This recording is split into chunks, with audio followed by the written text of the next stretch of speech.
2PAC'S alleged killer Dwayne Keefe D. Davis has formally entered his not guilty plea in a Las Vegas courthouse.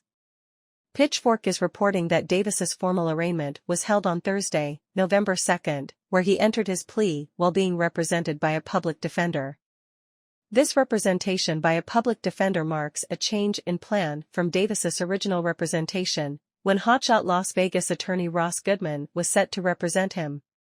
However, according to the outlet, Davis and Goodman parted ways when they couldn't reach an agreement on the terms of payment, and now, Davis is claiming that he can't afford a lawyer. Davis is now being represented by Robert Arroyo and Charles Cano from the public defender's office. During the brief time that he represented Keefe D., Goodman said that the state's case was weak and that his client wasn't a man who was going to run away if given a chance. "I think Mr. Davis should be released on his own recognizance," he said.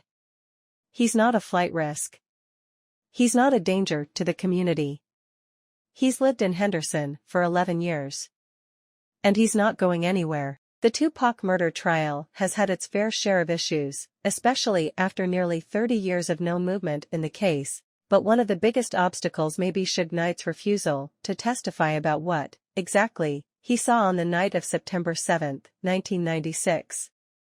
TMZ spoke with the Death Row Records co-founder over the phone back in October to get his thoughts on the recent developments in PAC's long-running homicide investigation, which saw Keefe D. arrested by Las Vegas police. The 60-year-old former gang member has been charged with murder with the use of a deadly weapon with the intent to promote, further, or assist a criminal gang, marking the first time charges have been made in the 27-year-old case. "Well, surprise, number one," Suge said while reacting to the news. "Because I don't think Keefe D. would ever get arrested, nor do I want to see him get arrested. Let's get one thing straight, first and foremost, me and Keefe D. played on the same Pop Warner football team. And whatever circumstances, if he had an involvement with anything, if he didn't have an involvement with anything, I wouldn't wish somebody going to prison on my worst enemy."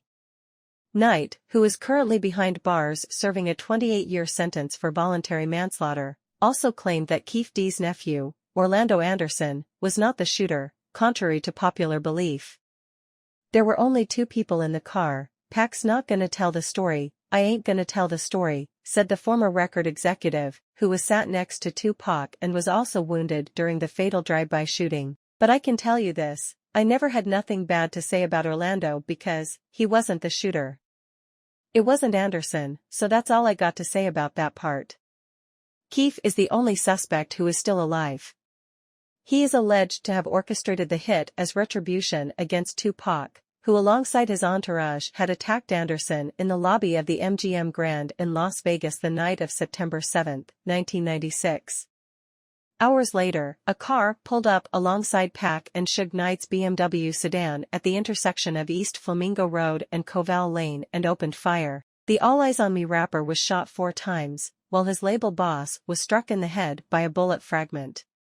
2PAC died in hospital 6 days later after succumbing to his injuries. He was 25